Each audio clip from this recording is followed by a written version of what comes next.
Hello class. In our last session we have discussed about cash flow statement. उसके अंदर हमने सारे cash से रिलेटेड ट्रांजेक्शंस सीखे थे। आज हमारा टॉपिक है fund flow statement. First of all इसकी नीड क्या है पहले ये समझ लेते हैं, फिर इसको समझेंगे ये है क्या।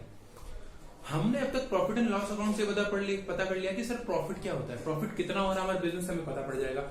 जब हम बात करते हैं बैलेंस शीट की, तो बैलेंस शीट के अंदर हमें पता पड़ जाएगा सर कि हमारी फाइनेंशियल पोजीशन क्या है।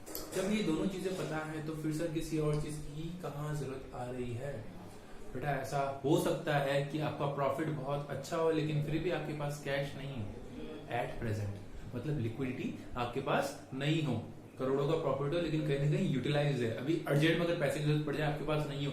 ये कंडीशन कौन बताएगा, कैसे पता पड़ेगा कि सर अभी कैश लिक्विडिटी जो हमारे बिजनेस के दौरान हमारे पास बहुत कम है, यहाँ कहाँ हमने उस पैसे का इस्तेमाल किया ये भी हमें नहीं पता। अगर हम प्रॉपर्ली बिजनेस की बात करते हैं तो सिर्फ प्रॉफिट शो करता है और एक्सपेंसेस शो करता है, हमने हमारे पैसे को पूरी तरह से कहाँ यूज किया है और कहाँ कहाँ से पैसा आया, इससे रिलेटेड स्पेसिफिक कोई फंड बनाया नहीं जाता।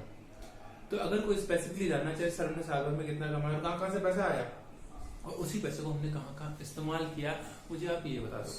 तो ये कौन बताता है, ये बताता है हमारा फंड फ्लो स्टेटमेंट। तो उसका बेसिकली पर्पस क्या है, सर हमें तो सिर्फ इतना बता दो कि सर आपके साल भर में फंड्स आए कहाँ कहाँ से हैं और आपने उनको इस्तेमाल कहाँ कहाँ किया है, मतलब sources of fund and application of fund. ये दो पार्ट्स होते हैं फंड फ्लो स्टेटमेंट के। ठीक है, अगर हम आगे बात करते हैं थोड़ा सा, आप बार बार सर फंड करो, फंड का मतलब क्या होता है सर अगर फंड की बात करते हैं, डिफरेंट पर्सन एनालिस्ट ने इसको डिफरेंट मीनिंग निकाला है। कुछ लोग बेसिकली इसको कैश कहते हैं जो कि बहुत नैरो कंसेप्ट है।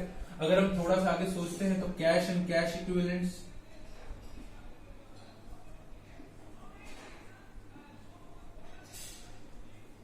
ठीक है।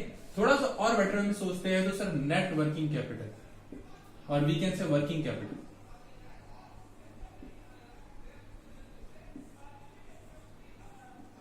हमारी लास्ट क्लास में हमने ये तो पता कर लिया था कि सर कैश क्या होता है, कैश एंड कैश इक्विवेलेंट्स क्या होता है। कैश एंड कैश इक्विवेलेंट्स क्या होता है, cash at bank, cash at hand और मार्केटेबल सिक्योरिटी, जिसको हम कैश में कन्वर्ट कर सकते हैं, उससे हम ये कहते हैं।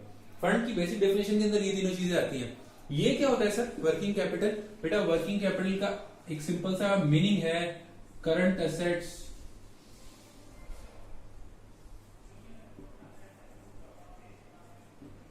Minus current liabilities. क्या है current assets minus current liabilities. हमने फॉर्मूला पूछा, आप तो हमने मीनिंग पूछा, फॉर्मूला बता दो।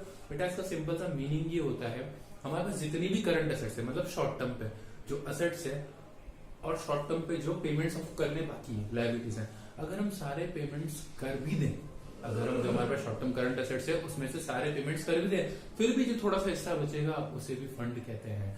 Extra money in the business उसको बोलते हैं, जो कि बिजनेस में ही पड़ा रहता है पैसा। जैसे हमारे बिजनेस में अगर हम बात करते हैं 1 लाख 2 लाख रुपए फंसे हुए रहते हैं हमेशा, जबकि हम पेमेंट से 50,000 करना है, लेकिन फिर भी सर एक्स्ट्रा मनी रखते हैं ताकि बिजनेस में कहीं फंस जाए पैसा तो वो मनी को हम यूज कर सकें।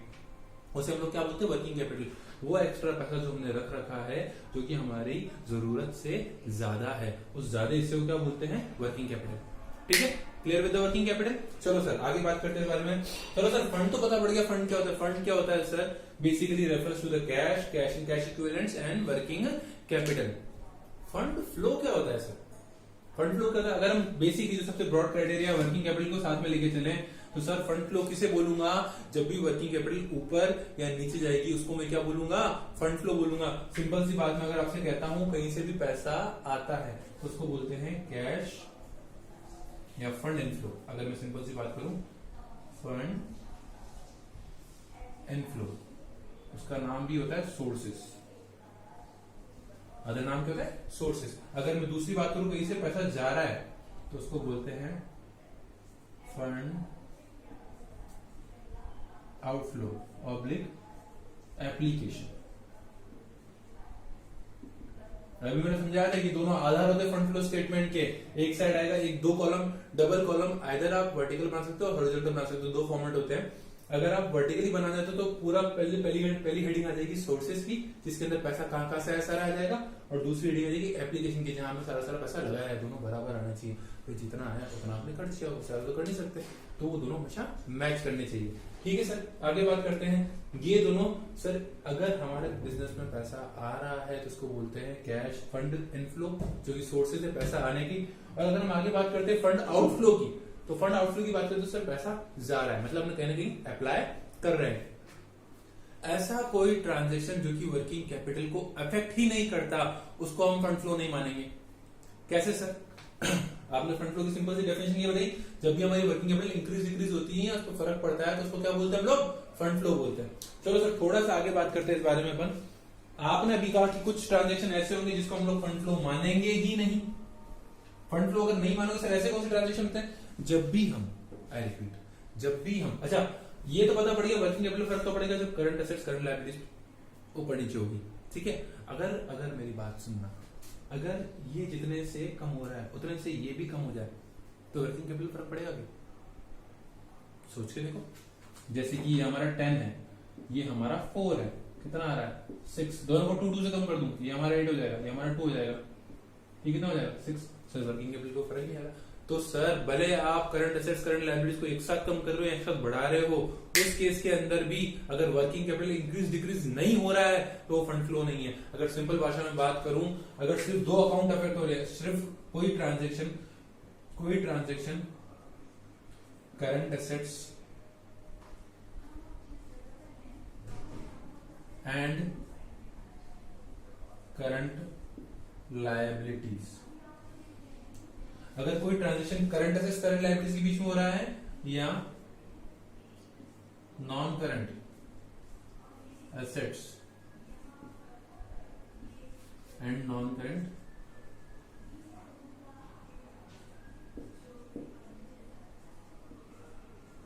लायबिलिटीज के बीच हो रहा है, या अगर कोई ट्रांजेक्शन करंट के बीच में हो रहा है, एसेट्स लायबिलिटीज भी फर्क नहीं पड़ता। अगर आप एक ट्रांजेक्शन कर रहे हो जिसके अंदर दोनों करंट अकाउंट्स ही हैं, या कोई ट्रांजेक्शन करो जिसमें दोनों नॉन करंट अकाउंट्स ही है, लायबिलिटीज से फर्क नहीं पड़ता।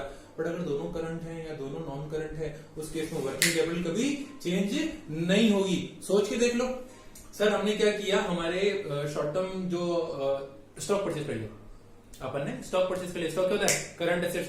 यहां से कैश चली जाएगी, करंट एसेट्स कम हो जाएगा, ठीक है। और वहीं पे स्टॉक आ भी तो गया, तो वहां से भी करंट एसेट्स इंक्रीज हो जाएगी, तो हमारी वर्किंग कैपिटल तो वहीं की वहीं खड़ी है, इस पे तो कोई फर्क ही नहीं पड़ा। या मैं बात करता हूं, मैंने मेरे क्रेडिटर का पेमेंट कर दिया, क्रेडिटर मतलब जिससे मैंने उधारी पे माल लिया था, मैंने उसको पेमेंट कर दिया, तो सर आपकी करंट लायबिलिटीज कम हो जाएगी। पर सर पेमेंट कैसे किया? कैश से किया होगा, तो यहां से कैश भी तो कम हो जाएगी। तो सर जब भी अगर आप करंट के बीच में ट्रांजेक्शन करते हैं, नॉन करंट के बीच में, नॉन करंट कैसे होगा?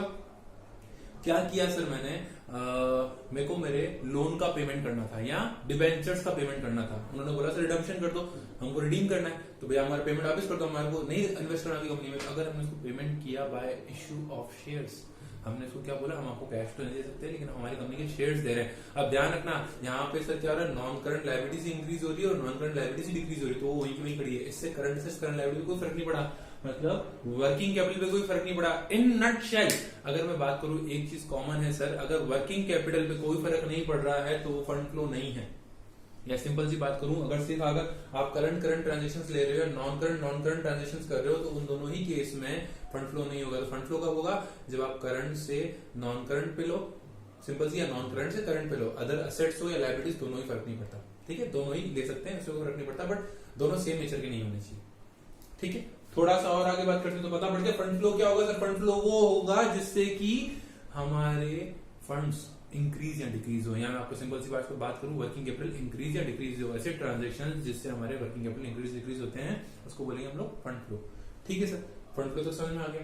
अच्छा, अगर इसकी बात करते हैं, इसकी नीड क्या है, ऑब्जेक्टिव क्या हो सकते हैं सर इसके?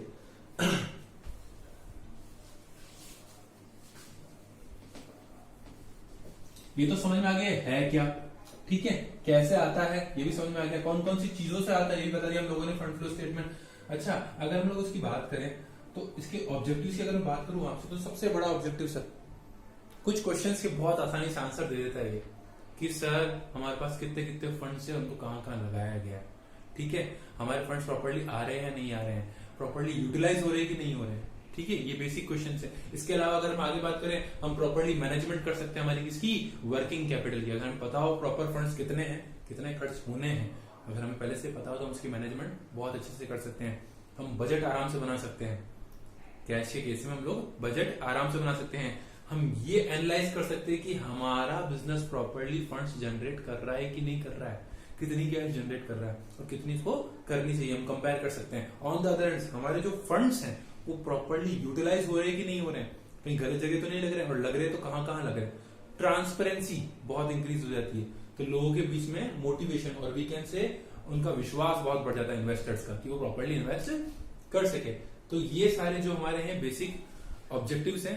हाँ, रही बात ऑब्जेक्टिव्स की, तो इससे रिलेटेड मैंने जो पीडीएफ है इसके डिस्क्रिप्शन में डाल रखा है वीडियो के, तो आप उससे वहां से डाउनलोड कर सकते हैं। ओके सर, थोड़ा आगे बात करते हैं इस बारे में।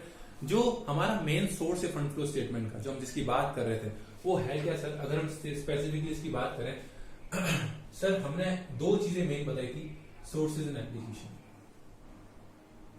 सोर्सेज में वर्टिकल वाला फॉर्मेट बना रहा हूं, अमाउंट,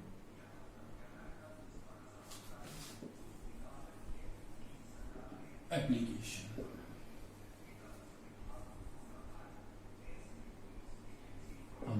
ठीक है, सोर्सेज, अमाउंट, एप्लीकेशन, अमाउंट। ठीक है, सोर्सेज क्या होंगे सर? पैसा बिजनेस में आने के सोर्स क्या क्या हो सकते हैं? सबसे मेन चीज, हमारा बिजनेस चल रहा है वहीं से तो पैसा आएगा। तो sir fund from operation, fund from operation. ठीक है ना, बिजनेस से जो भी पैसा आ रहा है उसकी बात हो रही है। ठीक है ना, जो हम मेन बिजनेस करते हैं, profit and loss, net profit की बात हो रही है यहाँ पे। ठीक है सर, और बात करो सर, और कहां कहां से आ सकता है? हाँ सर, जब हम शेयर्स को इश्यू कर दें, इश्यू ऑफ शेयर्स, सीधी सीधी बात है ना, शेयर्स इश्यू कर दो और पैसा आ जाएगा और फंड्स आ जाएंगे। इश्यू ऑफ डिवेंचर्स, कोई दिक्कत है क्या सर? इश्यू ऑफ डिवेंचर्स भी हो गया, ये भी कोई दिक्कत नहीं है। और कहां से पैसा आ सकता है? हाँ सर, हमारी एसेट्स में बेच दूं तो सर लायबिलिटी साइड तो कवर हो गया लगभग लगभग। और अगर मैं मेरी एसेट्स ही बेच दूं तो sir sale of assets, sale of assets. ध्यान रखना, यहाँ पे फिक्स एसेट्स की बात हो रही है। ठीक है, क्योंकि नेट वर्किंग कैपिटल तो अलग से बनता है। ठीक है, आगे बात करते हैं sir. Increase decrease in working capital का भी इफेक्ट है, तो वो अपन बाद में बात करेंगे इस बारे में। ठीक है, it's not an important thing. ठीक है, आगे बात करते हैं सर। ये तो आपने बता दिया सोर्सेज। एप्लीकेशन, पैसा लगता कहां है? जस्ट उल्टा, बिजनेस से पैसा आ सकता है तो बिजनेस में लॉस भी तो हो सकता है। तो sir fund to operation, fund to operation. कभी बिजनेस में लॉस हो गया तो पैसा जा भी सकता है सर। जब आप इशू करते हो तो कभी कभी सर राइट ऑफ भी करने पड़ते हैं, या मैं राइट ऑफ नहीं कहूं तो मैं रिडम्पशन भी करना पड़ता है कई बार चीजों का। रिडीम या बायबैक कह सकते हो आप लोग, बायबैक ऑफ शेयर्स। ठीक है, पेमेंट्स, पेमेंट भी कर सकता है, जैसे यहाँ पे डिबेंचर्स हैं, ऑब्लिक लोन भी कह सकते हैं हम। तो जब लोन का पेमेंट करोगे तो repayment of loan, repayment of loan. ठीक है, और अगर हम बात करें सर, जब एसेट्स बेचते हैं तो पैसा, तो जब एसेट्स परचेस करते हैं तो पैसा जाता भी है, तो परचेज ऑफ फिक्स एसेट्स। एक चीज का खास ध्यान रखना सर, कि ये जो टोटल आएगी ना, ये हमेशा मैच होनी चाहिए। भाई जितना पैसा आया उतना खर्च हुआ है, ये हमारा अकाउंट मैच हो रहा है, हमारे लगभग सारे रिसोर्सेज बराबर है। ठीक है, तो ये मैच होना बहुत जरूरी है। फंड फ्लो स्टेटमेंट का बेसिकली यही मोटिव से, ये इंपॉर्टेंट चीजें हैं। कंपोनेंट्स में आपको पहले बता चुका हूँ, करंट एसेट्स, करंट लायबिलिटीज, जो भी हमारे मेन अदर टर्म्स है मैं सारे एक्सप्लेन कर चुका हूँ। और किसी को कोई डाउट हो तो मुझसे पूछ सकता है। इससे रिलेटेड मैंने आपको पहले ही बता दिया, इससे रिलेटेड पीडीएफ को मैंने इसके डिस्क्रिप्शन में लिंक डाल रखा है, आप वहां से डाउनलोड कर सकते हो और वीडियो के दौरान गो थ्रू कर सकते हो। Okay, have a nice day. और कोई डाउट हो तो प्लीज पूछिएगा, you can WhatsApp me. Okay.